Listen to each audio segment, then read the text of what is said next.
آپ کو آپ کے قائد کی کس خوبی نے سب سے زیادہ متاثر کیا؟ جو میرا قائد ہیں ان سے مئی 2022 میں ملاقات ہوئی، تو چونکہ میری کرمنل پریکٹس بہت اچھی ہے اور ان پہ فوجداری مقدمات بننا شروع ہوئے تھے، تو میں ان کی لیگل ٹیم کا حصہ بنا. جتنا جو ہے ان کے ساتھ انٹریکشن ہوتا گیا تو تب مجھے ان کے خواص کا پتہ چلا کہ یہ پنجگانہ نمازی ہے. اور میں نے ہمیشہ ہماری بات چیت تہجد کے وقت ہوا کرتی تھی، کیونکہ یہ تہجد کی نماز پڑھتا تھا. اس میں انٹیلیجنس کی ذہانت، متانت، اور جو دو خوبیاں ہم میں کامن ہے وہ ایگریسو رہتا ہے، وہ ناک پہ مکھی بیٹھنے نہیں دیتا ہے. اور دوسری جو خوبی ہیں وہ یہ ہیں کہ خان صاحب جو ہیں وہ اس کو بندوں کی پرکھ بہت زیادہ ہے. اب پہلے نہیں تھی. ایک دفعہ عدالت میں نے ان سے پوچھا، میں نے کہا عدالت میں اس وقت وہ گرفتار نہیں ہوئے تھے، تو میں نے کہا جناب کچھ تکلیف، ہم 8 گھنٹے عدالت میں ہوتے تھے، تو میں نے کہا کچھ سیکھا، کچھ آپ کو کچھ چینج آئی؟ اس نے کہا جو 70 سال میں جو گزری ہے نا، اور اس 1 سال نے ہماری آنکھیں کھول دی ہے، زندگی کا یہ رخ تصور بھی نہیں کیا تھا. لیکن اب جو میں بات آپ کے ذریعے پورے پاکستان کو بتانا چاہتا ہوں، جیل میں جانے والا خان اور باہر نکلنے والا خان یہ 2 مختلف لوگ ہوں گے. آپ یقین کریں، لاسٹ ٹائم میں نے یہ بات کہی تھی، خان صاحب سے میں نے پوچھا کہ کس طرح گزر ہو رہی ہے جیل میں اڈیالہ میں. انہوں نے کہا کہ میرا نام لے کے کہا کہ جی نماز تو یہ پڑھتا ہے، اور تلاوت اور باترجمہ انگریزی کی ٹرانسلیشن کے ساتھ. انہوں نے کہا کہ ٹائم یہ مل گیا کہ اب جو ہیں اللہ تعالیٰ سے جو قربت ہیں وہ میری مزید بڑھی ہے. ان کا یہ مذہبی رخ بہت کم لوگ جانتے ہیں. تو خان جو ہیں اب وہ ٹوٹلی ڈیفرنٹ ہے. انتہائی اس کی سوچ میں ان تلخیوں نے ایسی حقیقت بھر دی ہے کہ یہ جب بھی باہر آئے گا، پی ٹی آئی کے لیے بھی ایک ڈیفرنٹ لیڈر ہیں اور پاکستان کے لیے بھی ایک مختلف لیڈر ہیں. کیا یہ سچ ہے کہ خان صاحب جیل میں بڑی لگژری قسم کی لائف گزار رہے ہیں؟ جیل مینیول جنہوں نے پڑھا ہے، وہاں ایک رول ہے، کوئی بھی اولاتی یا قیدی اپنے خرچے پہ گوشت بھی خرید سکتا ہے، دودھ بھی خرید سکتا ہے، فروٹ بھی خرید سکتا ہے. یہ ہر پاکستانی کر سکتا ہے. ہم نے 87,000 روپے ان کے لیے اٹک جیل میں جمع کیے تھے. پھر جب یہاں ابتدا میں 30,000 جمع کیے، پھر بقایا جو ضرورت ہوتی گئی. ایک تو اور وہ بھی وہ آئٹمز آپ لے سکتے ہیں جو مینیول میں لکھے گئے ہیں، سبزی ہیں، گوشت ہیں، دہی ہے. خان دہی کا شوقین ہے، تو شاد، تو لہٰذا یہ مرغ مسلم، یہ اتنے دیکھیں وہ نہ مطلب یہ ہے کہ ایسی خوراکوں کی اجازت ہیں جن کی تشہیر کی جا رہی ہے. جو لمیٹڈ ڈسکرائبڈ فوڈ آئٹمز ہیں یا میلز ہیں، وہ ہم اپنے پیسے دے کے خرید کے اسٹیٹ کو دیتے ہیں، جیل کو دیتے ہیں، حکومت کو دیتے ہیں، اور ان سے ہم اپنی، اور وہ جیل سپرڈنٹ کی ذمہ داری ہے کہ وہ اپنے سیکیورٹی میں خود اس کو بائی کریں اور پکائیں. خان کے قید و بند کی جو صعوبتیں اگر میں نے آپ کو بتا دی کہ کن کن حالات سے وہ گزرا ہے، تو رونگٹے کھڑے ہو جائے پاکستانیوں کے. ابتدائی دور آتی اس نے بالکل، جب اٹک جیل میں لے کے گئے نا، تو نہ تکیہ تھا، نہ کوئی میٹرس تھی، ننگی زمین پہ ان کو سلایا گیا. کیڑے مکوڑے اتنے تھے. خود اگلے دن میں ملا تو وہ اس نے کہا کہ ساری رات کیڑے مکوڑے مچھر، بلب جو تھا وہ قصداً جو ہیں 1 ہفتہ تک اس سیل میں جلائے رکھا گیا، تاکہ وہ، کیونکہ آدمی جو ہے سوتے وقت بلب آف کرنا چاہتا ہے. باتھ روم کی حالت گئی گزری تھی.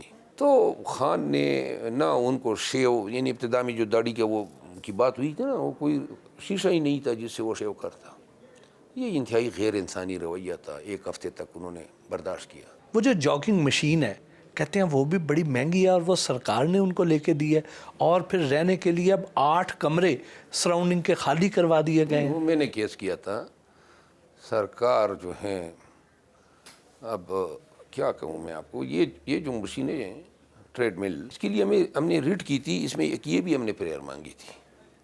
تو کورٹ کے حکم پہ یہ ٹریڈ مل جو ہیں وہ بنی گالہ سے میں نے گاڑی بھیجی بنی گالہ کو، اور وہ منگوائی، اور پھر وہ بعد میں ان کو ڈیلیور ہوئی. خان کی اپنی یہ تھی جو بنی گالہ میں پڑی ہوئی تھی. مخالفین پہلے تو کہا کرتے تھے کہ خان صاحب ڈرگز لیتے ہیں اور یہ جیل میں 1 رات بھی نہیں گزار سکیں گے، اور اب ان کا کہنا یہ ہے کہ جیل کا عملہ جو ہے وہ خان صاحب کو خفیہ طور پہ اندر ڈرگ سپلائی کر دیتا ہے، اس لیے وہ وہاں پہ سروائیو کر رہے ہیں.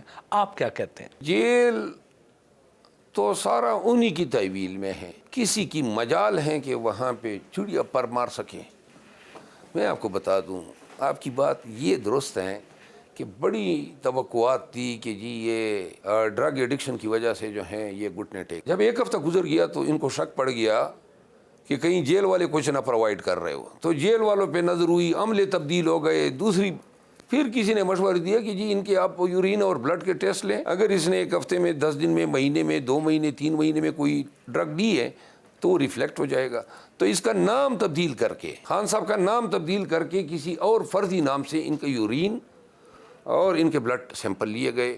جب رزلٹ آیا تو 9 مہینے جو ہیں کوکین ریفلیکٹ کرتی ہیں بلڈ میں. اگر 9 مہینے قبل بھی لی ہوتی نا تو وہ ریفلیکٹ ہو جاتی. وہ پتہ چلا کہ نہ یورین میں ہے نہ بلڈ میں ہے، یہ کوئی ڈرگ یوز ہی نہیں کرتا ہے. تب جو ہے سب سے بڑی مایوسی یہ ہوئی ہے. اس وقت باقی سیاستدانوں کی نسبت وکلاء کمیونٹی خان صاحب کے زیادہ قریب ہے، تو کیا ان الیکشنز میں عام سیاستدانوں کی بجائے وکلاء کو زیادہ ٹکٹس دینے کا امکان ہے؟ خان کی خواہش یہ نظر آ رہی ہے ہمیں پنجاب کی حد تک. خان صاحب یہ سمجھتے ہیں کہ شاید وکلاء جو ہیں وہ ڈٹ جائیں گے، اور اگر ہمارے امیدواروں کو اٹھایا جانے لگا تو وکلاء جو ہیں، چونکہ ان کے پیچھے بار ایسوسیشنز ہیں، بار کونسلز ہیں، پھر عدالتیں بھی وکلاء کا خاص خیال کرتی ہے. وہی ان کی یہ سمجھ ہے. میری ذاتی سمجھ یہ ہے کہ میں تو یہ سمجھتا ہوں کہ وکلاء نے قوم کو بھی مایوس کیا ہے، اور میرا خیال ہے یہی وقت تھا کہ وکلاء جو ہیں رول آف لا کے ساتھ اٹھ کھڑے ہوتے. یہی وقت تھا، اور یہ بنیادی کام ہے وکلاء کا. بار ایسوسیشن جو ہیں اپنے اضلاع، تحصیلوں، ٹاؤنز، بڑے شہروں میں اپنے لوگوں کے حقوق کے نگہبان ہوتے ہیں.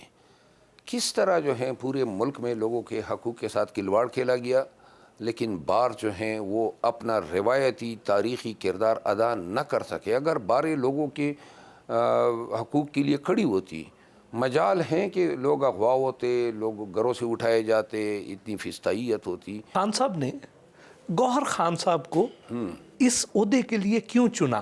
کیا وہ فرنٹ پہ آ کے پارٹی کو لیڈ کر سکیں گے جس طرح خان صاحب کیا کرتے تھے؟ جو مجھے ذاتی طور پہ نظر آ رہے ہیں 2-3 وجوہات جس نے شاید خان کو جو ہیں وہ اس پہ مائل کیا. وہ نمبر 1 یہ ہیں کہ گور خان ہماری ٹیم میں سب سے زیادہ برداشت والا آدمی ہے، تحمل رکھتا ہے، سافٹ سپوکن ہے، امریکہ سے پڑھا لکھا ہے، بیرسٹر ہیں، UK سے پڑھا ہے، اور بڑا اچھا فیملی بیک گراؤنڈ ہے.